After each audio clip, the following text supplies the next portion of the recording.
আল্লাহ তোমাকে দুনিয়ায় লাইক কমেন্টের জন্য পাঠায় নাই। আল্লাহ তোমাকে দুনিয়া রং তামাশা করার জন্য পাঠায় নাই। আল্লাহ তোমাকে ধন সম্পদের পিছে ছোটার জন্য তোমার জীবন দেয় নাই। আল্লাহ দেওয়া জীবন, আল্লাহ দেওয়া সময় নিয়ে মানুষের কালেমা দাওয়া দিবা।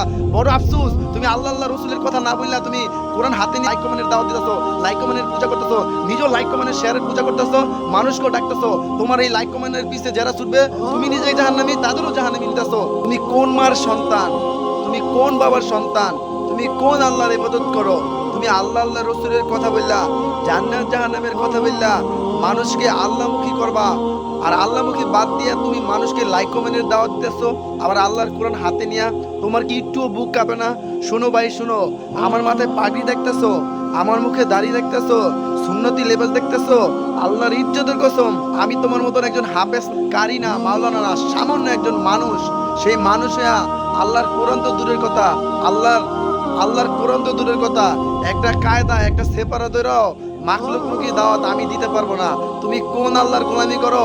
আল্লাহ বলে, বান্দা তোমার রব ছাড়া আল্লাহর নবী মাকলু, কোরআন মাকলু, তুমি মাকলু, আমি মাকলু, এই ভিডিও মাকলু, এই মাকলু কিছু থেকে কিছু করতে পারে না। আল্লাহ ছাড়া আল্লাহ সব করতে পারে মাকলু ছাড়া। তুমি যে আল্লাহর কোরআন ধরে মানুষকে লাইক কমেন্টে শেয়ার দাওয়াত দিতেছো, এটা কি দিন? এটা কোন দিনের দাওয়াত দিতেছো? দুনিয়ামুখী দাওয়াত দিতেছো। তুমি এগুলোর দাওয়াত দিয়ে লাইক কমেন্ট শেয়ার পাইয়া ভাইরাল হয়ে গেলা, আর মরার সময় আল্লাহ তোমার জবান থেকে কালেমা নসিব করলো না, কালেমা সিনে টাইনা নিয়ে গেল। তুমি কি নিয়ে গেলা ভাই? মানুষগুলো গো কোরআনের উসিলা দিয়া লাইক কমেন্টের দাওয়াত দিতেছো, তুমি তো নিজে জাহান্নামে যাইতে পিছে যারাবে তাদেরও জাহান্নামে নিতেছো।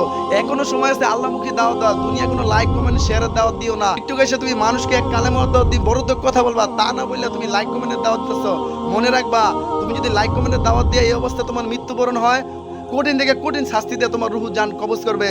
আর পরকালে তো আসি, এখনো সময় আছে, নিজের ভুল সমাধান করে আল্লাহমুখী দাওয়াত দাও, লা ইলাহা ইল্লাল্লাহ মুহাম্মাদুর রাসূলুল্লাহ, আল্লাহ সারা জাহানের বাদশা।